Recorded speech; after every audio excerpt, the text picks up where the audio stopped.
সুমিত রায় হচ্ছে একাধিকবার আদালতের দ্বারস্থ হয়েছিলেন এবং এই যে শালবনির যে মামলায় হচ্ছে তার খোঁজে অভিষেক বন্দ্যোপাধ্যায় বাড়িতে পুলিশ পৌঁছেছিল, তার জন্য লুকআউট সার্কুলার থেকে শুরু করে গ্রেপ্তারি পরোয়ানা সেটা জারি হয়েছিল।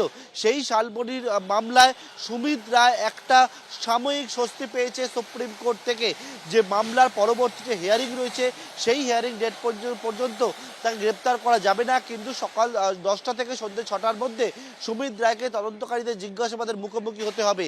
গতকালকের এই মামলায় হচ্ছে সিআইডির টিম তারা ভবানী ভবন থেকে বেরিয়ে সুমিত রায়ের বাড়ি থেকে নোটিশ দেয় এবং আজকে ঠিক 10টা বাজার কিছু সময় আগে 6 মিনিট আগে আমরা দেখলাম এটি কালো গাড়িতে করে সুমিত রায় তিনি এলেন ভবানী ভবনে এবং ভবানী ভবনে আসার পরবর্তীকালে একেবারে যে রিসেপশন গেট ছিল সেখানে সিআইডির আধিকারিকরা তারা সেখানে উপস্থিত ছিলেন। তো সুমিত রায়কে কয়েকটা প্রশ্ন করা হলে তিনি কিন্তু কোনো প্রশ্নের উত্তর দেননি, তিনি সোজা একেবারে ভবানী ভবনের ভেতরে পৌঁছে যান এবং এই মুহূর্তে ভবানী ভবনের যে 4 তলায় সিআইডির দপ্তর, সেই সিআইডির দপ্তরে অভিষেক বন্দ্যোপাধ্যায়ের আত্মসহায়ক সুমিত রায় এবং সুমিত রায়ের বিরুদ্ধে তুমি দেখেছো যে একের পর এক মামলা হয়েছে এবং সেই সমস্ত মামলায় অভিষেক বন্দ্যোপাধ্যায়ের এই আত্মসহায়কের খোঁজে প্রথমে হচ্ছে শালবনী থানা পুলিশ গিয়েছিল অভিষেক বন্দ্যোপাধ্যায়ের বাড়িতে।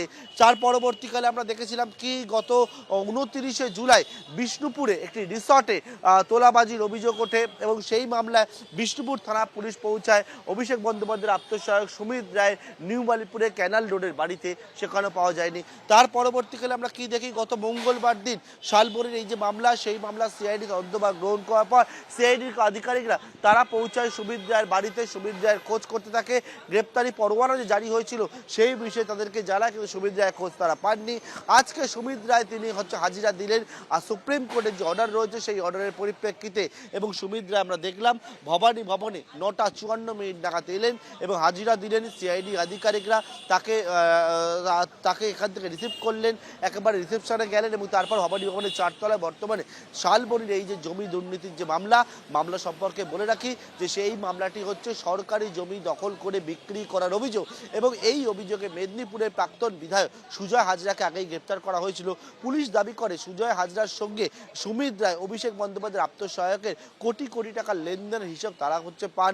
সুমিত রায়কে তারা খোঁজ করতে শুরু করে, কিন্তু সুমিত রায় পালিয়ে বেড়াচ্ছিলেন। সেই সুমিত রায় সুপ্রিম কোর্টের যে অর্ডার রয়েছে সেই অর্ডারের পরিপ্রেক্ষিতে আজকে হাজিরা দিলেন। কিন্তু আরও একটা বিষয় সেটা হচ্ছে যে সুমিত রায়ের বিরুদ্ধে আরও একাধিক মামলা রয়েছে, যার মধ্যে ডায়মন্ড হারবার পুলিশ ডিস্ট্রিক্ট সহ একাধিক জায়গায় আরও মামলা হয়েছে, যে মামলাগুলিতে সুমিত রায় রিল্যাক্সেশন চেয়ে গতকালকে হাইকোর্টের দ্বারস্থ হয়েছিলেন, কিন্তু সেখান থেকে কোনো রকমভাবে রিল্যাক্সেশন পায়নি। অবশেষে আজকে সুমিত রায় তিনি হচ্ছে সুপ্রিম কোর্টের যে মামলা রয়েছে সেই মামলায় হাজিরা দিলেন। সুমিত রায়ের খোঁজে এর আগে বিষ্ণুপুর থানা তার বাড়িতে গিয়েছিল, সেখানে সুমিত রায়কে পায়নি, কিন্তু সেই সমস্ত মামলায় সুমিত রায় কোনো রকমভাবে রক্ষা কবচ এখনো পর্যন্ত পায়নি। ভবানী ভবনের ছবিটা একটু দেখাবো।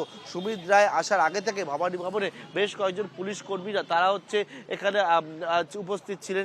সুমিত রায় এলেন, আসার পরে যে রিসেপশন রয়েছে সেই রিসেপশনে গেলেন এবং প্রত্যেকটি ক্ষেত্রে আমরা যেমন দেখেছি ঠিক অভিষেক বন্দ্যোপাধ্যায় যখন হাজিরা দিয়েছিলেন যেমনটা দেখেছিলাম যে রিসেপশনে আসার পরে ডিজিটাল সাইন তাদের দিয়ে করানো হয়, ছবি তোলানো হয়, আই কার্ড দেখতে চাওয়া হয় এবং সেই সবটা দেখিয়ে সুমিত রায় দীর্ঘদিন ধরে হচ্ছে একেবারে তার কোনো রকমভাবে খোঁজ পাওয়া যায় না। পুলিশের সঙ্গে একেবারে লুকোচুরি খেলার পরে অবশেষে সুমিত রায় তিনি ভবানী ভবনে এলেন। ভবানী ভবনে এক সন্দীপ সাধুক আমার সহকারে ভেতরের ছবিটা দেখালো, সন্দীপ সাধুকাকে বললো বাইরের ছবিটাও দেখানোর জন্য। বাইরেও দেখতে পাচ্ছি একেবারে পুলিশি যে অ্যারেঞ্জমেন্ট সেই অ্যারেঞ্জমেন্ট এখানে বড় আকারে করা হয়েছে। এই হচ্ছে একেবারে ভবানী ভবনের গেট। অন্যদিকে এই জায়গা যেহেতু আলিপুর থানার মধ্যে পড়ে, আলিপুর থানা পুলিশ তারাও হচ্ছে আগে থেকে সকাল থেকে এসে এখানে অপেক্ষা করছিল। প্রশ্ন ছিল যেটা সুমিত রায়কে হাজিরা দেবেন এবং আমরা দেখলাম সুমিত রায় 10টা বাজার 6 মিনিট আগে 9টা 54-তে অভিষেক বন্দ্যোপাধ্যায়ের আত্মসহায়ক যার খোঁজে একেবারে হন্যে হয়েছিল পুলিশ, যার খোঁজে STF এর গোয়েন্দারা বিভিন্ন জায়গায় ছুটে বেড়াচ্ছিলেন, সেই সুমিত রায় ওকে দেখা গেল অবশেষে দীর্ঘদিন পরে এবং সুমিত রায় এলেন ভবানী ভবনে। এখন ভবানী ভবনের 4 তলায় সিআইডি যে দপ্তর রয়েছে সেই দপ্তরে সিআইডির জিজ্ঞাসাবাদের মুখোমুখি হয়েছেন অভিষেক বন্দ্যোপাধ্যায়ের আত্মসহায়ক সুমিত রায়। এবিপি আনন্দ এগিয়ে থাকে, এগিয়ে রাখে।